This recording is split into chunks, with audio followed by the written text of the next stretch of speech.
Combattants de l'indépendance, aujourd'hui victorieux,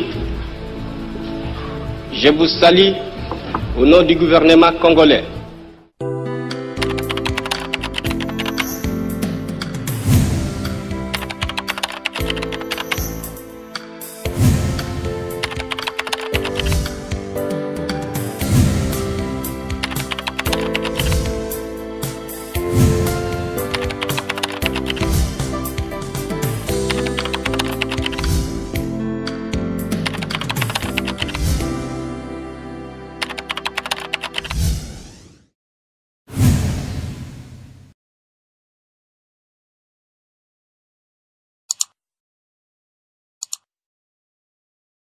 Vous servez, c'est notre devoir, chers amis internautes. Boye imala mon émission na bino loba toyoka. Loba toyoka émission pesa ka maloba na bayimboka nyoso bayike wapesa liba na bango wapesa point de vue na bango opinion na bango selon mboka ni tambula. Loba toyoka émission moko za concis pour na bino pour la réalité ya mboka ou bino vous partout dans le monde libanais ya mboka. Pour le numéro sika.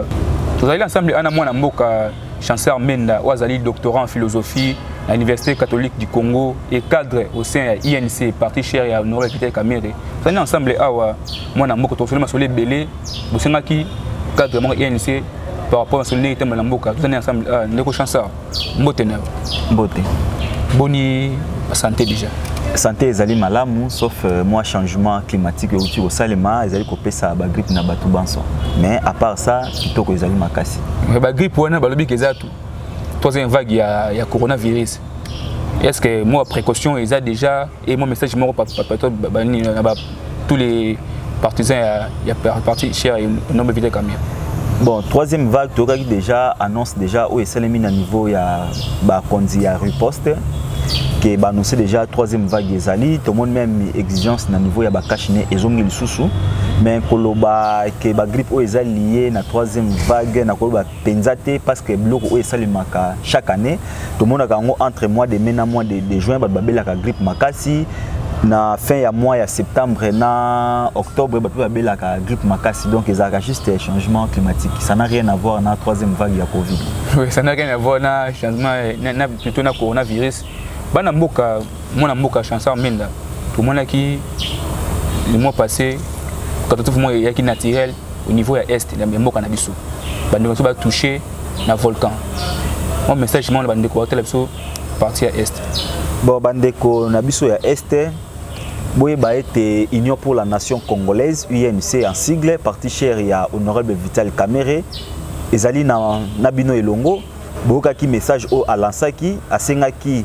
Les leaders politiques union soba sangana ba fanda pona koluka solution na makambo etali este toza kozela parce que ba homme politique wana baza libre ke ye aza emprisonné boyebi yango injustement pe alobaki aza prêt même par téléphone à participer na ba assise wana oyo kosala ke ma solution e mona na niveau ya este na yango botosa mibeko oyo OVG ezali ko pesa bino bozala musika na ba lieu oyo eza très dangereux pona sécurité nabino pe bolanda ba instruction ya gouverneur militaire o azali ko pesa bino po makambo wana maleka malamu maleka malamu balobi ke mais Ndeko Vital Kamere aza na prison boni ye après akota na nini na effectif ya musala ninga pona parce que alinga a créé actualité mo alors que aza na prison babi avant na prison de la procès na appel mutu nyonso oyo alingaka mboka na ye alukaka toujours ko proposer ba solution ya malamu po mboka tambola malamu.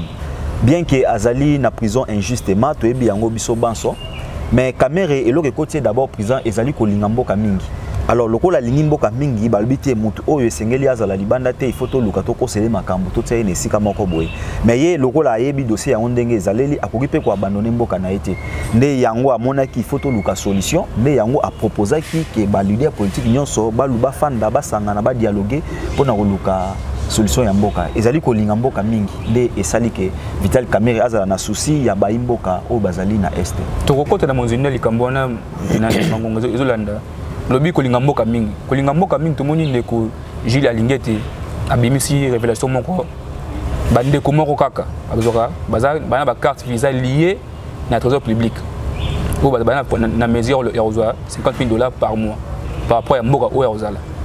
Est-ce que pratique wana na mboka Congo ils a permis et ça infraction ou comment Merci beaucoup. D'abord, pratique wana ifsengel to bayango malamu que esalima kaka na Congo te. Ezali eloko moko oyo bapesaka accès na ba ministère régalien nyonso. Alors mingi est intéressé à ministère de la Finance, gouverneur à la Banque centrale, ministre ya Affaires étrangères, na ministre ya Coopération régionale. Alors baza batumoko oyo babimaka mingi libanda ya mboka pona ko négocier masolo o etali diplomatie na masolo etali mosolo ya mboka. Alors baza batumoko tango ake sengeli na été tango akomi esika moko azala na crise ya mbongo pona hôtel place sengeli ala to pona ko sala dépense moko boy pona avancement ya mboka.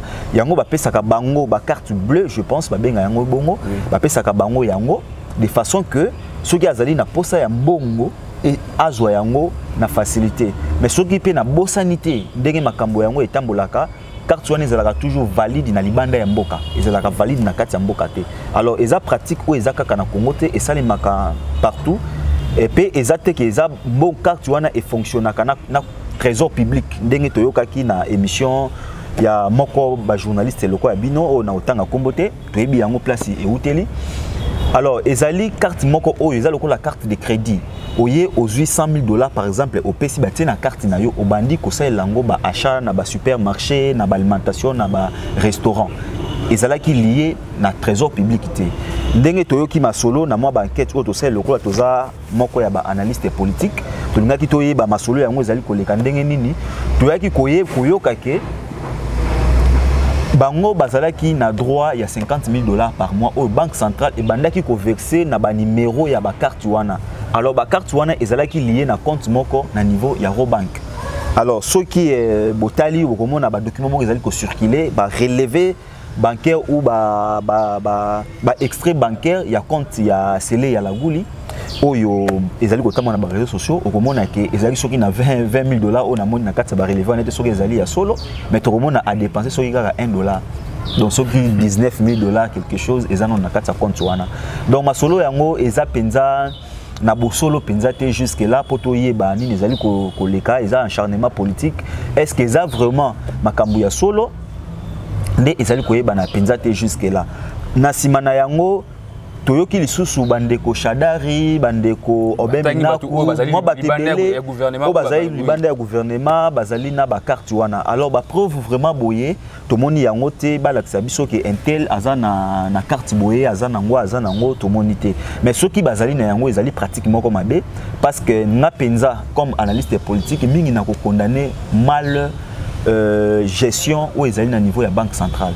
Alors lokola banque centrale mutu pas ne konyemba et pas de Deo Gracias. Oui, mon anime. Alors, hier, et c'est là qui n'a pas moni batuana balongé na gouvernement et c'est là qui n'a a désactivé ba compte wana. Alors, comment est atika qui ba carte wana etika la valide. Des places et loko ya mabe makase za donc ezala qui clique na bango ya batu ya FCC ou bien ndenge ni toyebite parce que Hollandi circuit wana nyonso batangi soki oui au cadre ya FCC. Mais ce qui est zaka kabatu o ngai na tangi ba ministre wana donc ndenge to sali ba recherche to moni za azazali na kati ya liste wana apparemment il passe na kati ya liste wana ndeko ya IDPS Tumbanzeza. Bon Tumbanzeza nga na uti ko tanga awa na bi ministre ya affaires étrangères. Oui. Tumbanzeza uti ko zala ministre affaires étrangères. Donc ceux qui pratiquent wana eza ndenge na lobeli yango ya solo ndeko Tumbanzeza sengela za la pe na kati ndeko Sele ya Laguli esengeli pa za na kati na ndenge ya bosolo. Mais ndeko Shadari na ndenge ya ndeko Shadari na ndeko Minaku wana nazali ko condamner ezali mabe. Ce qui est ma bien, ce que décision ni peut être bon c'est la justice congolaise après enquête ya nino parce que ça mon na biso ba congolais bon na findi ba selon ba dire ça mon na biso ba congolais to ba sakaneli justice ya malamu e bandaka na banquette na ko ko loba na justice te ke sala boy avant justice asala eloko ya malamu o ekozala na intérêt ya peuple congolais et sengeli ni asala banquette abanda ayeba soki makambo wana ezali ya solo ayoka ba rumeur te ndenge nini ezali koleka siko parce que ndeko camère bakangai na clameur public na ba rumeur ndenge tambola to monaki yango alors na koloba te ke justice ekende ekanga batu wana ndenge ba msusu azali ko kanisa te ngana ko recommander na justice asala ba enquête soki makambo wana ezali ya solo soki ezali ya solo soki pe banque centrale eversaka mbongo na ba compte wana est-ce que batu wana ba récupérer mbongo wana compte ekotika actif mais ndenge mbongo wana ekotaka chaque mois ti lelo balongolaki mbongo na kati ya compte wana mois date limite de ya mwana banquette wana nazali kolobela atala mbongo combien ekoti combien etikali combien soki ba moni ke batu wana ba récupérer ki yango ye aibi ba procédure ndeni salima ndeni okanga batuana soki amoni ke mbongo yango eza batuana ba récupérer ba mbongo yango te donc ye pe akoyeba nini oyo esengeli asala mais eloko liboso nza ko recommander na justice esengeli na ye asala ba enquête ayeba qu'est-ce qui se passe là-bas loi et lobby nini ba interpréter loi et non ba yoka ndenge na ba ressources ezali kotambola par rapport à enquête on est bimi na kata IGF ezali ezali okumba na ndeko Gilles Alingete musala IGF na régime oyo pona yo ezokende malamu ou bien ninga msobe ke eza trop instrumentalisé pona ko kanga ba adversaire politique ya mokonzi ya mboka ya liboso ezali kokende mabe mabe na ndenge nini ezali kokende mabe na lolenge nini esengeli toyeba ete IGF ezali institution oyo ezali liée na présidence de la République. Alors présidence de la République égale secret d'État. Makambo ndenge ezali kotambolela esengeli te tomona yango na ba réseaux sociaux ndenge tozali komonela yango lelo.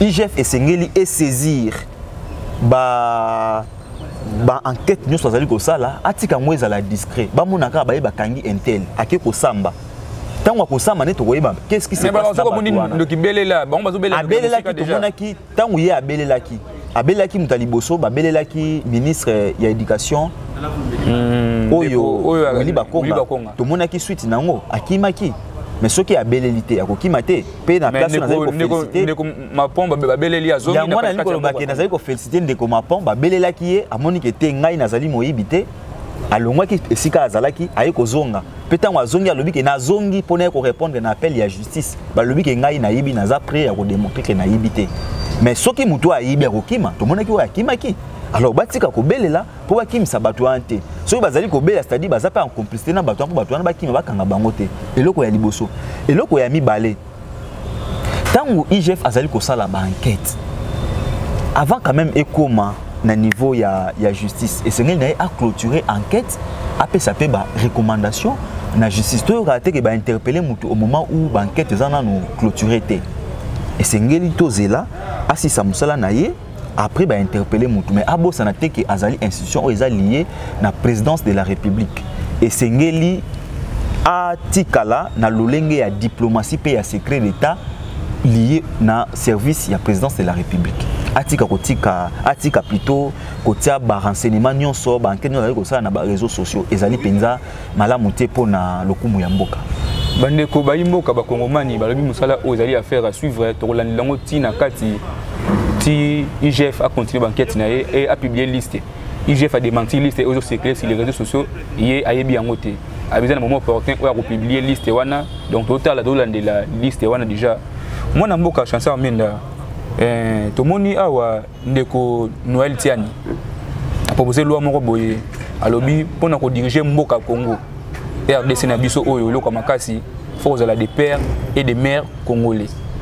Mais balobi loi yango est diffusé et plutôt et kaboli mboka et divisé mboka. Balobi ba cibler plus mingi ndeko Moïse Katumbi. Est-ce que pona yo loi wana ezali malamu ezali ouais loi moko eza être visé pona ko diminuer ba diviser politique ndeko Félix Tshisekedi ni lobi ke ba salaki ba écarter ndeko Kamere.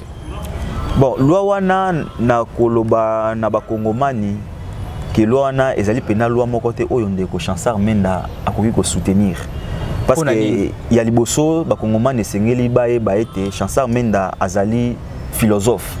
Alors ba philosophe ba pronaka mingi ba valeur et non ba anti valeur.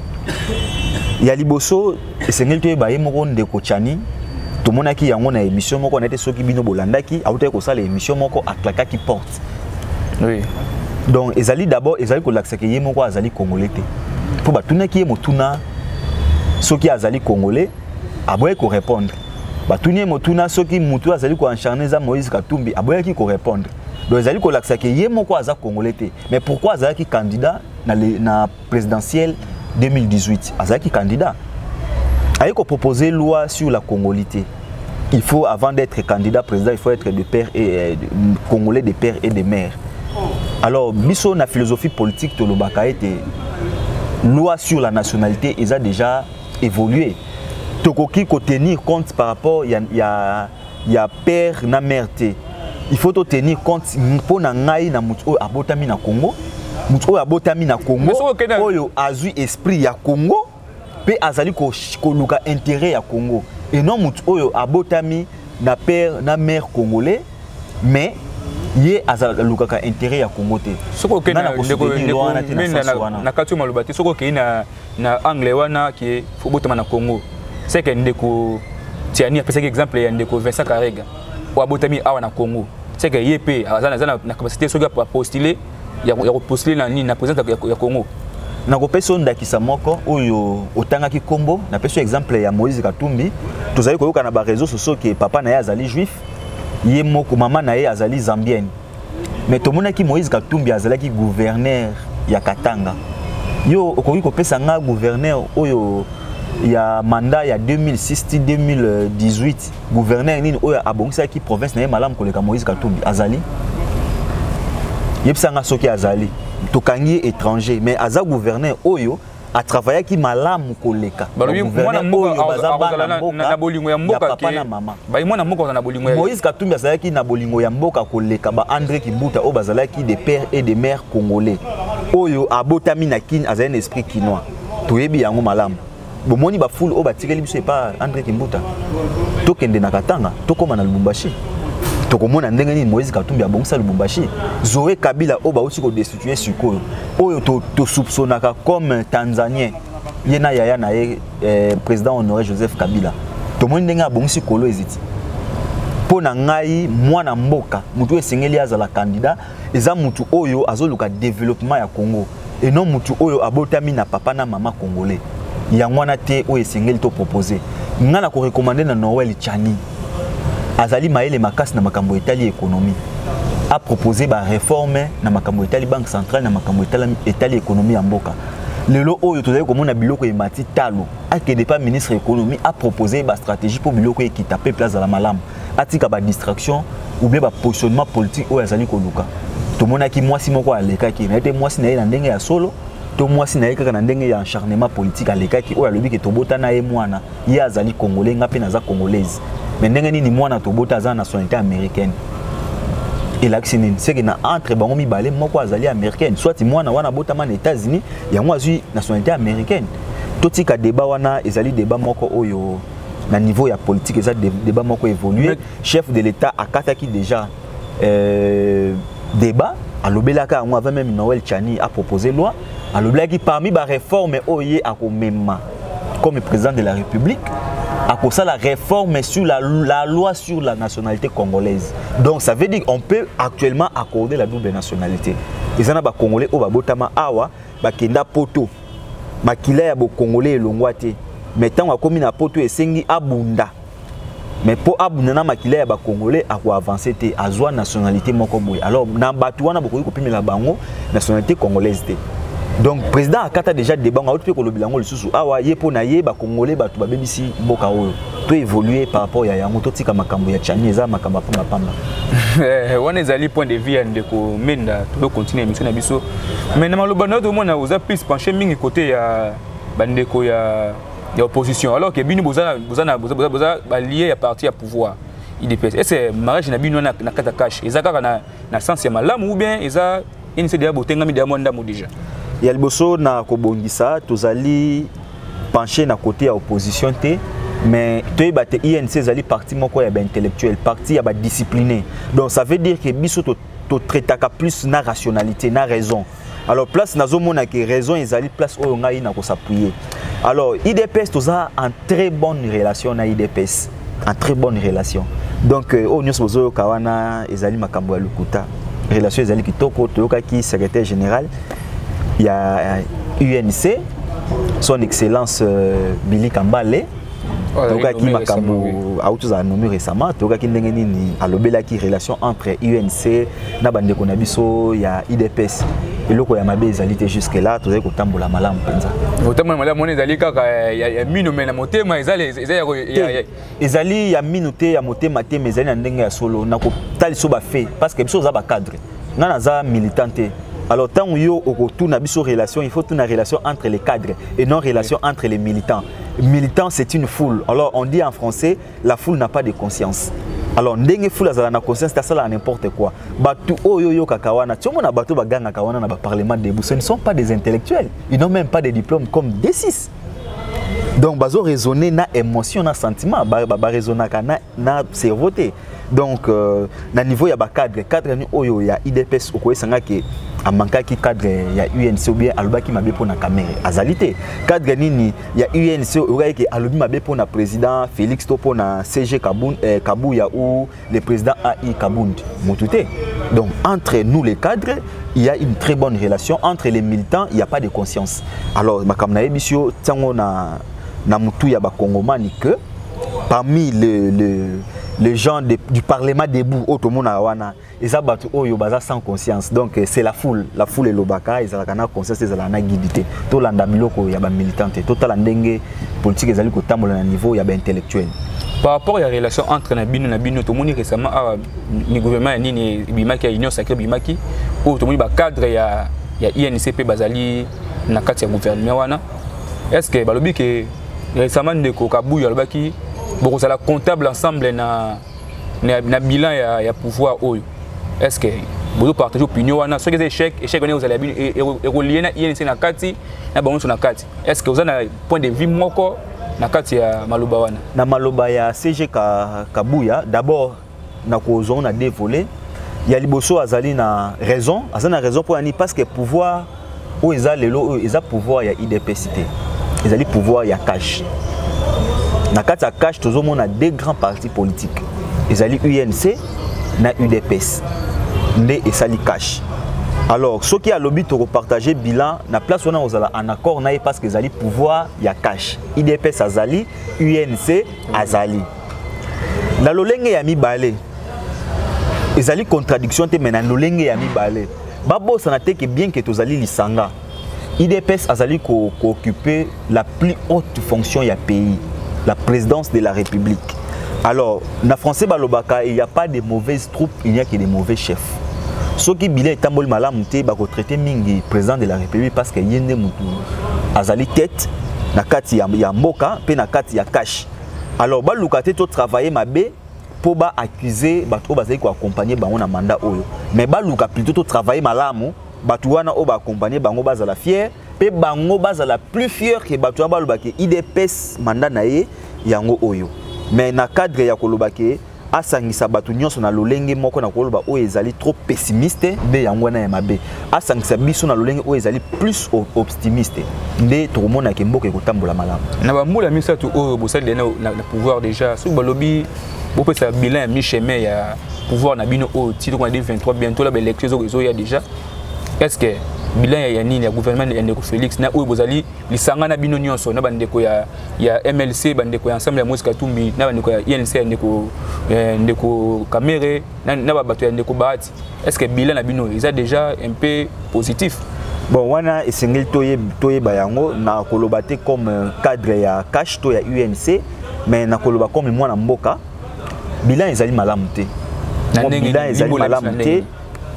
D'abord eloko liboso eloko oyo esengelaki esala impact ya makasi na mandat oyo ezalaki gratuité ya enseignement tokomona ke makambo ezali kotambola malamu te nga moko naza corps enseignant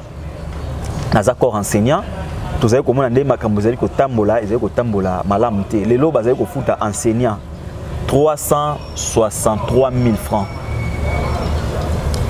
enseignant ya école primaire na enseignant ya secondaire azali na prime mususu te. Ezali actuellement à peu près $160. Oui, $180. À peu près $180. Tous les gens qui ont été Kinshasa, ils ont fait un transport, ils ont fait un daku, ils ont lia, et biloko et mati. Ils ont $180. Mutu akovivre ndenge akovivre malamu te. Donc eloko liboso gratuité enseignement etamboli malamu te na kanisi ete yo tambola malamu te parce que mutu oyo azalaki stratège na point wana ba écarter qui mbangu batindie na prison. Alors initiateur esengaka initiateur azala ndeko Kamere eyebani na kolobela yango mingi te toyebi ke initiateur ya 100 jours ezali Kamere ya mabe bakangela moneki mbongo ya bana mboke bungaki ba mbongo ya wana esengaki bakanga ye po yem tazalaki parce que mbongo bungaki na kati wana mbongo ebungaki olobaki tokobeta masolo yango ntango okoma tokolimbo yango malamu même yo comprendre ke mbongo ebunga te mbongo ezali biloko pe ebunga te biloko ezali na kolakisa o yango ezali. Alors le rôle bakanga qui est initiateur mutu o esengeli apusa makamnenge esengeli ezalela azali soutenir za kotambola malamu te to kotambola na ba wenze na otuko lobilande ko Noël Chanyo esengeli a proposer ba stratégie na ba loi par rapport ya économie ya mboka to komona neni biloko emati na mboka na biso dollar soki emati biloko emati soki dollar ekiti biloko ekitaka te biloko emataka kaka donc tozali komona ete peuple azali ko souffrir azali vraiment ko souffrir yango nazali ko soutenir que mboka etamboli malamu te na 2 ans au eleki. Alors le coup là tous un gouvernement ici quand on peut ça une chance. Qu'est-ce qu'il faut faire? Gouvernement ya ba warrior. Qu'est-ce qu'il faut faire dans gouvernement warrior au point na mboka et là ainsi ka bilan ya bino ensemble et kendi. Biso peuple et le sengel to ça là et sengel na soka ko soutenir bango. Mais mingi ezali nde bango nde bato bakoza so nini sengel. Moi toli na kopesa na bandeko oyo. Le ko sengel ngana pesa bango comme toli. Na ko sa bango bayebi esika bauti. Bazali excuse bazali ba extraterrestre te otomonaki ba o ba leka kala bango ba fandi na peuple mingi bandeko na biso ya IDPS bandeko ya UNC bandeko ya ensemble na bandeko ya MLC to uti biso nyonso na opposition to yebi pasi ya peuple. Alors ba poste autozui to sala ngo pona intérêt ya peuple to sala ngo pona intérêt ya ba famille na biso te to travailler pour mboka et que ne bosso to c'est ça mokonzi mboka Félix Antoine Tshisekedi na mandat na e bilan ezala très positif. Merci moi na mboka to monaki poste eleki bandeko ya ba député ou ba président biso ba ni peuple na niveau ya parlement ba voter ki loi sur la CENI loi oyo ebele ba déclarer ki ezala dépolitiser mais to moni ba reconnaître parce que même quand na même formule est-ce que bino bayi ya INC bozali satisfait na loi ndenge ezali voter mais ou bien ezali bozali contre yango moi makanisi na bino par rapport ya loi CENI wana. Merci beaucoup makanisi ya INC na kanisi ete ngai nazali penza monoko oyo esengeli te pona kopesa position ya INC bandeko oyo basengeli bazali na koyo kotia en contact na bango pona kotuna position ya parti mais na ndenge ya ngai moko na koyi koloba ete na participer ki na réunion moko stratégique ya mboka na kendaki ko représenter UNC na kati ya réunion wana. Alors to bandaki mingi ko luka ba stratégie o esengeli to soutenir loi wana. Alors lokola to bandaki yango maintenant to clôturer yango te naza sina mikoleko ya ba ko benga biso pour to clôturer ba assise wana par rapport ya loi oyo. Alors d'abord nazonga na kati ya loi yango na ndenge yo poser les questions na yo esprit ya loi wana ndenge bat bazo ba ke no ba dépolitiser CENI. Je vous dis que ça sera très difficile. Nazasi na ba émission na le canal de Cobrinel na loba yango na créer tout haut que politique ezali loko moko o baki makangote. Bo kanzate ke soki église catholique etindeli biso candidat ke mu candidat wana za politique té. Église protestante etindeli biso candidat ke candidat wana za politique té. Candidat wana pe za politique. Bazalaka ba politique té. Tango kokota ye moko candidat wana batinde lo monsieur Chancard Menda kende na kombo église catholique mais d'abord ngai moko na za na kati ya politique ti pe soki lelo bomoni na kati ya politique te mais lobi na votaki nani muto na votaki wa ça veut dire na portaki na cœur na linga ki yazala wana même temps na okoma na CENI na kokanisa toujours mutu wana azala na place wana donc on tika la politique on tika na ba sentiment politique na kozala na position moko boye. Alors koloba ete ba dépolitiser CENI ce n'est pas bien réfléchi. Peut-être ba réformer CENI par rapport ya équilibre ya ba membre ya plénière opposition azala na autant société civile autant majorité autant ne nakanisi ete yango ekozala position ya malamu oyo ekosangisa bato nyonso. Mais na mobe ko to moni ba position ba FCC alors que ba yimbo comme ça zalaki opposition ba la muka ba nini mais to moni ka opposition liste wana ba FCC. Est-ce que moi te za koloko mo abeza côté wana te ezali loi ezali eloko mo te bazo tailler sur mesure ezelo ekoyi kotikala. Alors koloba ba te kombo ya FCC c'est trop dur, je ne pense pas. Na limite ba te kombo ya FCC peut-être ba lobeli opposition. Opposition oui. Parce que soki lobi ba te kombo ya ensemble, lelo ensemble za na opposition te, eza na pouvoir. Est-ce que ba ozaso ba membre ya ensemble na kata pouvoir ba comme ça bobo opposant, je ne pense pas. Ba te opposition. But o ba ko se retrouver na opposition de ba okablo ba poste wana. Soki ba te 4 postes ya opposition. FCC lokola aza majoritaire, ba ko ba FCC yo zo 2 postes. Tomoni ndeko la muka ya Moïse na nani ya Fayulu na Muzitu bino boza opposition bozwa moko batali soki opposition na ete soki ya nani ope na ebite soki ezali bino be bozwa moko. bangonde baza na kati opposition mais biso za na kati ya pouvoir. Donc nandimite kombo ya FCC eza na kati ya loi wana peut-être terme opposition. Terme opposition trop sauté nini wana to moni que to koluka peut-être bande quoi INC ou baza habilité ya communiquer sur la question wana to ko ta bon contact pour na to sur la bon solo wana pour na itali mboka Congo. To moni awa INC ezali un peu redynamisé to moni bonomi ba cadre ya sikande ko kambale boche mo konzina bino ata musabino actuellement. Est-ce que eza pour nous viser déjà nini ba élection zo ya déjà ou bien eza kaka pour na ko tia parti ezala bazala ko batamsa parti malamu te. Et c'est ngei toye ba ete biso na kati ya INC mutu nyonso batiaka na poste ya sala ka musala na ye malamu. Alors ba nomination oyo euti ko kweya mokolo ya yambo ya sanza ya motoba oyo tozali na yango. Ezalaki ba nomination moko oyo ya liboso esengeli boye bate pona ko préparer ba élection en 2023 parce que na FC Binote UNC ezali parti moko le mieux structuré ya RDC. Le mieux discipliné ya RDC. Limbolé na lolenge. Na lolenge oyo bisika nyonso esengeli batu bazala ezali. Soki Holandi otangi ba page ya Congo conforme eza aussi médias presse écrite et médias en ligne. Tokomona ezali na sondage mais au salema jeunesse ya ba parti ba jeunesse ya ba parti politique nyonso oyo ezali na kati ya Congo jeunesse oyo ezaki la plus dynamique ezaki jeunesse ya UNC ezaki jeunesse ya UNC na tête na yango tomonaki honorable Becter Mobondi oyo azalaki wana azalaki publicité na ba sondage ebele oyo pe elakisaki que UNC za parti le mieux structuré. Tout le monde a INC partout, INC Zali. Non seulement Zali na drapeau, mais Zali na militant. INC Zali qui est en opposition, après ça ka militant bongo, après ça ka membre bongo, pour y aller na réunion, pour y aller na manifestation, mais tu vas comme on a vendu quoi. Ce qui caméra lobby mot, que tout ça la boue, tout ça la boue. Ce qui siège à lobby mot, tout ça la boue, tout ça la boue, tout ça la bien discipliné, tout ça ka vision y a parti. Donc il y a moins de l'accès que INC et Zali parti moko le mieux structuré ya mboka. Alors na kati ya ba nomination wana nazonga na motuna na yo. Zali ba nomination moko oyo ezali pour préparer l'élection en 2023 parce que INC sera toujours prêt, prêt na makambo nyonso. Ndenge to yebi que élection ezali to en 2021 qui a déjà commencé à amorcer la deuxième moitié il y a année, il y a 2021.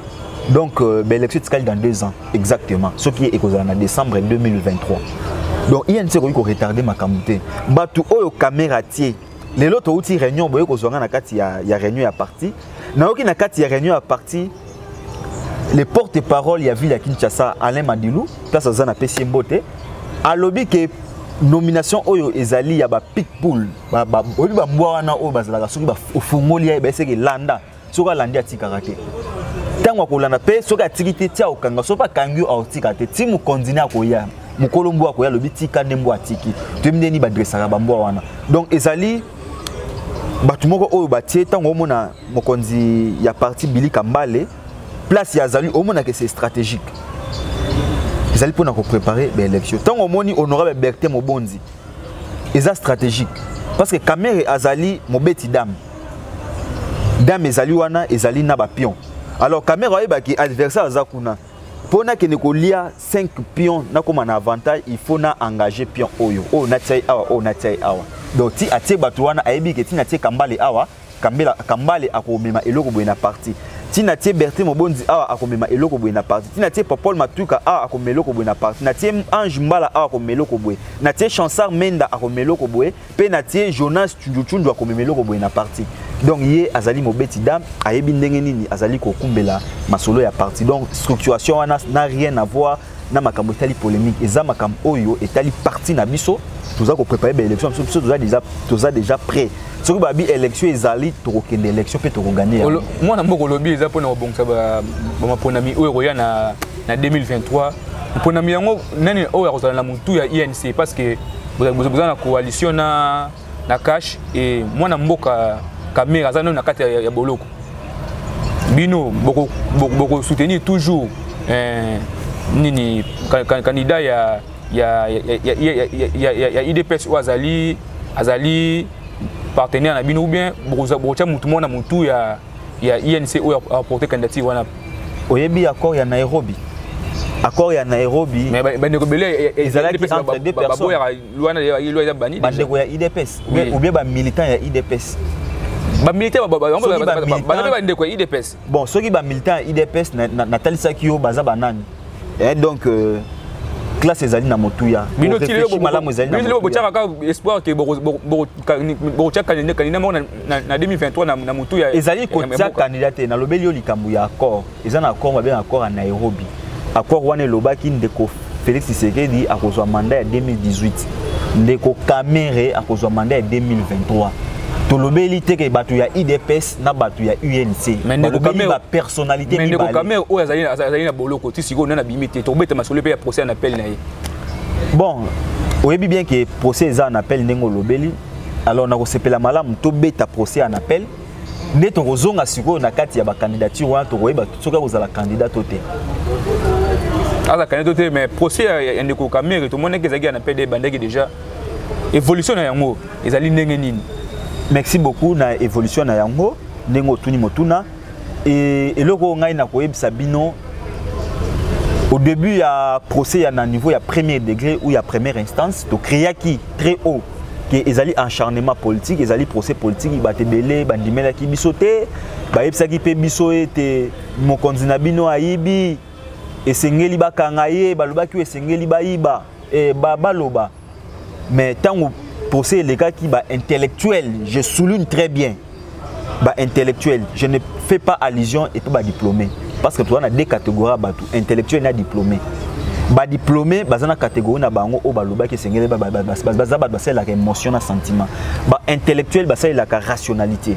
Alors intellectuel monaki c'est là qui analyse, comprenez que c'est là qui est acharnement parce que na droit to comme on a été na kati ya dossier pénal il faut tout le monde a preuve alors tout le monde a qui preuve matérielle mon côté oyo bazuzi balakisa ki mission na kati ya procès mais tant ba condamnaki tout le monde a qui peut condamnation les qui copier coller il y a plaidoirie il y a ministère public tant to comme à niveau il y a deuxième degré to il y a appel tout le monde va aventurer les cas qui aux ali journalistes ceux qui aux ala qui sikanate na si oluka ki ba information peut ozwaki bato bazalaki sur place bamoni esengelaki bamona balobi nyonso elekaki malamu sauf droit ne ezalaki te ezangaki na kati ya kotanga mibeko etangamaki te kotanga mibeko ezalaki te na lolenge nini na lolenge oyo na kozongisa bino na premier degré tomonaki bakondamnaki Kamere et non sur base ya loi mais bakondamnaki Kamere sur base ya ba jurisprudence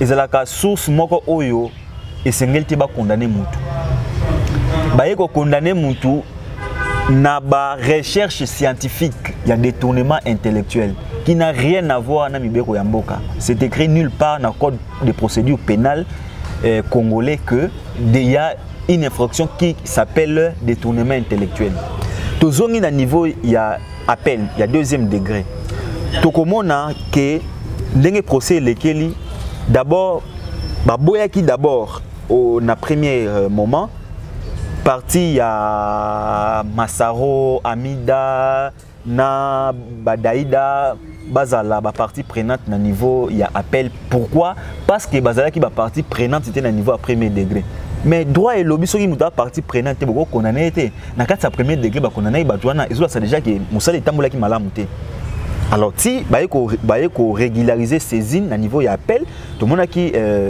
appelle les cas qui je pense qui le 28 mai na le 29 mai ezaki un lundi 2 jours ezaki lundi na mardi alors nyonso les cas qui wana ezaki penza malamu te tokomona zuzi mokonzi à tout moment ezaki na téléphone azo solola comment yo ozali ko libre solola et c'est interdit parce que azali abana ko zo ba instruction na kati ya téléphone wana selon bino bata INC mais na sengene na epsi loko moko baloba ke justice sengene ezala indépendante yes azaki indépendant mais pourquoi kozala à tout moment na téléphone ezali malamu te pour na justice na biso esengeli to la justice na biso elamba ya kitoko mais tout le monde a Ndeko Félix il est elamba kitoko bato moto yiba bakangi ba na prison mais tozali na makambo ya Kamere na kolakisa bino ndenge nini ke bakanga innocent bakanga démontrer biso awa tozoke na suka émission Ndeko Mende alors tokomona zuzi azali ko solola tokomona ba mom susu ebimaki na kati ya procès wana na procès ya liboso balobi tu n'échapperas pas toyokaki yango biso nyonso na procès ya mibale na moto pe yo ozana ba preuve oyo alobaki akotia moto parce que nazoyeba na procès oyo elandaki na séance oyo elandaki jour oyo ndeko Kalubi aloba makambo ndeko Koko aloba makambo wana même pas greffier toyokaki esika te ke caméra alobaki yango po greffier abanda na asi kotanga PV na ye wana kobanda 10h soti 15h atanga yango toyokaki ate esika moko te greffier abandelaki Kalobi ke non caméra alobaki na kotia moto mais greffier abandelaki maloba oyo Koko alobaki c'est Koko muto alobaki yango azaki ndeko caméra te ba image na YouTube ezali tokokota tomona esika wana caméra aloba ateloko wana te donc eza eloko moko alors na rappeler bino tona informer soki boyebi te pona ko clore débat oyo ya makambo etali makambo lokuto bakosela caméra ba condamner caméra tomonaki ndeko député moko Bertin Mobondi asalaki question écrite na ministre ya infrastructure ou ministre ya ITPR ndeko Willing Opos aya à répondre sur des maisons préfabriquées oyo eza na kanchat bakosala nango nini ba maison oyo eza na ba différents ports bakosala nango nini directement to sutuka boye to komona réunion conjoncturelle mo boye ko salima na niveau ya gouvernement na suka tomo na ministre vice-ministre vice-premier ministre et ministre ya budget aye ko sala déclaration na kombo ya gouvernement que ba maison préfabriquée ezali na Kanchach ba maison préfabriquée ezali na Kasai ba maison préfabriquée ezali na Matadi na Lobito na Dar es Salaam toyokaki yango soki ezali makambo lokuta to vérifier na YouTube pe yo moko Lobito monaki pe bilili toye komona ndeko Willing Opos atindi commission moko non ye moko asalaki descente na Kanchach balakisi biso ba maison yango batonga ezali pe ezali kokena okufa érosion elingi esalima wana boluka bo intervenir vite toye komona baye kotinda société moko et électrifier ba maison préfabriquée de 1 de 2 gouvernement angolais et kokomela RDC ba maison préfabriquée na bino eza awa na port nanga na Lobito boya ko dédouanier sinon te na ko sala vente publique. De 3 gouvernement tanzanien et Kolanda ba maison na bino eza na port nanga awa na Dar es Salaam boya ko dédouanier sinon te na ko sala vente publique. Pe na kati ya réunion conjoncturelle to yokaki VPM ya budget alobaki que bazo monter commission moko pour ekeni ko dédouanier ba maison wana ti lelo commission wana nanu ba monter yango te eza gouvernement ezali ko sakana na mosolo ya bana mboka bazali ko kwesa ngo na mutu ya ndeko Kamere oyo bakosela makambo ya munene eloko ya suka esengeli toyeba ndenge balobi ke Kamera a détourné mingi bayebi yango te po eloba makana français mais ezali malamu loko pesa okazo to loba na lingala babengi yango détournement ya deniers publics na lopoto na lingala balobi koyiba mosolo ya mboka Congo koyiba mosolo ya ekolo bayiba ka mosolo ya ekolo ndenge nini obimisi mbongo na trésor public olimwisi mbongo na circuit ya trésor public mais autre komona mbongo wana elimwa na circuit ya trésor public te mbongo wana elongwe trésor public ekoti na compte ya société et non pe na compte ya na compte ya société Samibo 57 millions ekoti tango elongwe ekoti epa ya privé elongwe kombo il y a deniers publics et le combo est trésor public et commis un compte privé.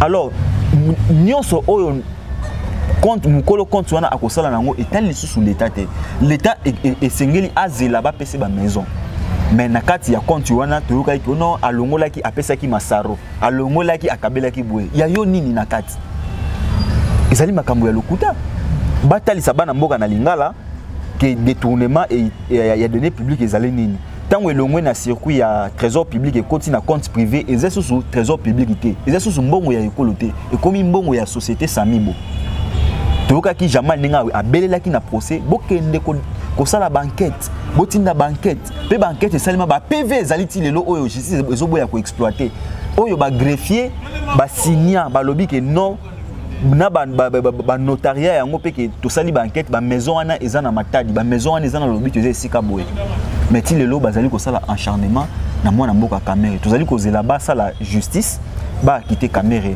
le 15 juin. Ce qui va quitter Ndeko Caméré, les zones à venir aux Alanies, c'est pour vous en avoir.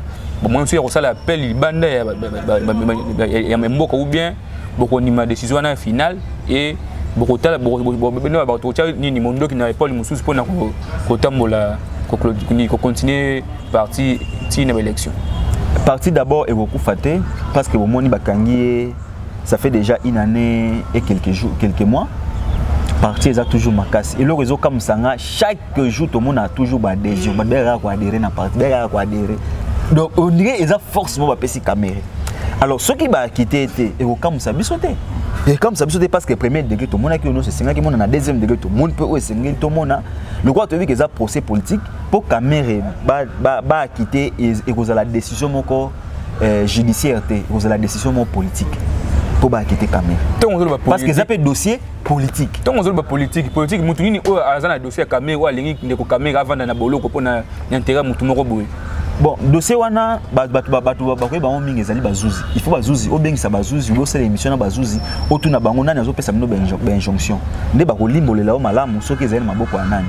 Mais le les dossier politique moi ngai na oto yeba ezalité mais le rôle apesa pe dossier politique pour abima ndenge na uti koloba e ko senga kaka mutu oyo asenga caméra za na boloko yepe kaka mutu ko senga bazuzi botika caméra parce que makambo ya justice eze esika wana bina yensi bo ciblé mutu ni ala mona ki ndeko ni ndeko na mino moko yensi lekaki na plateau ndeko kambala baki ke ezali bato FCC ne balingi ndeko caméra avanda na boloko po ebele ba ciblé ki ndeko Félix. Mais il y a le CG Kambale na sur les gars qui na émission na Jean-Marie Kassamba ceux qui aux autres blazali yango na alobela ki boye aloba ki wana ezala ki ba plan ya tunda akasindi quand benga ki tunda ayebisi tunda na téléphone tika makambo ozo sala wana oyebi o esengeli ko sala alors tunda pe azala ki instrument oyo ba utilisaki comme le ministre ya justice. Mais tout le monde qui sort na azali wapi asisa ki mandana baninga te balongola ki nene so kezali makambo ya procès politique parce que soko koti na compte ya Nemi Mwilania okomona bazali ko sala échange de paroles entre Nemi Mwilania na Jean-Marc Kabound. Nemi Mwilania dabi batu babakanga caméra ezali batu ya IDPS. IDPS est répliqué lobby ezablo na bino ya FCC. FCC a zongisi lobby ceux qui FCC mutakanga caméra. Les lobby no bat besoin na pouvoir bo libérer caméra. Ils en a Twitter ti lelo. Donc moya negoza donc que ezali ba procès politique ce sont les deux politiques les deux influents à FCC. Il y a FCC na IDPS bazali ko swana. Pour na makambo teli caméra. Na yango ezola ça simplement que caméra za innocent. Il y a Mibale secrétaire général ya IDPS Ndeko Kabuya. Alobela ki yango ki ndeko caméra bakanga et pour déstabiliser chef de l'État. Donc ça veut dire que ça procès politique. Donc pourquoi tu ko benga ndeko caméra zali moyibi. Masolo yo zali mo panisango yoka yango bisika nyonso ke ndeko caméra zali innocent. Masolo o soki to continuer to revendre to lo kaka ti mais moi message moi ya suka peut-être prochainement tu rozonga sous pour na kozwa yo wali nini TV za rangonga mon monsieur coquet monsieur comme na poste na suka message moi ya suka relancer na baimboka o ba ko kotala yo message moi ya paix message moi ya kimia pour prendre sur solo li a. Merci messieurs les journalistes na message ya kimia oyo esengeli to lancer na ba congomane to na baimboka banso ezali mingi na makambo etali procès ya ndeko ya biso Vital Kamerhe. Alors il y a le bosso na ko rappeler mbongo oba benga ka denier public ezalaka mosolo oyo ezali géré na banque centrale. Alors tant que elongwe na banque centrale et koti na compte moko boye ezalaka susu mosolo ya baimboka te ekomaka mosolo ya mutu moko. Ndenge mbongo wana ekotaka na société na kombo ya société Sami boya ndeko Jamal ezalaka susu mbongo oyo ezalaki na compte ya banque centrale te ekomaki mbongo ya kosala mosala pona baimboka ou basoda ba mapinga babiso. Alors na ndenge to monaki lisusu ba koseli makambo ke ayibaki ndeko caméra ayibaki te pamba te ba ndaku wana tozali komona ezali na niveau ya Angola ezali na niveau ya Tanzanie pe na niveau ya Matadi lelo so doke na kancha tokuta ba ndaku si etongama déjà oyo eza déjà wana kala mingi te soki batie courant batie ba karo ba soda ba ko occuper yango donc ezali juste ba acharnement politique oyo ba koselaki ndeko caméra pour azala candidat na 2023. Merci beaucoup ndeko. Merci beaucoup Ndeko Chancellor Minda na rappelé Azali au cadre ya ou Azali cadre ya parti cher ya honorable Vital Kamerhe azali pe détenteur ya doctorat en philosophie na Université catholique du Congo et les nous pour na cadre émission le bateau yoka comme na suka émission na biso le bateau yoka to pesa mbote bongo na mutaki derrière caméra derrière comme ni so moi c'est kitoko boye ngende ko bunel ntiala nous agine ensemble na sima ya caméra na pesi mbote bongo na wabino Pierre Mulumba depuis le Canada superviseur nous appelle idéologie pour na nini pour na chaîne oyo na pesi mbote na concert ma concert Marlène Bampembambi osala musala ensemble na chaîne oyo na pesi mbote na bakongomani nyonso balobi kimia yingi na mabote na bino tukutani na mbala sima pour na kobeta masolo ya Congo pour na bolingo ya Congo tous à l'ensemble.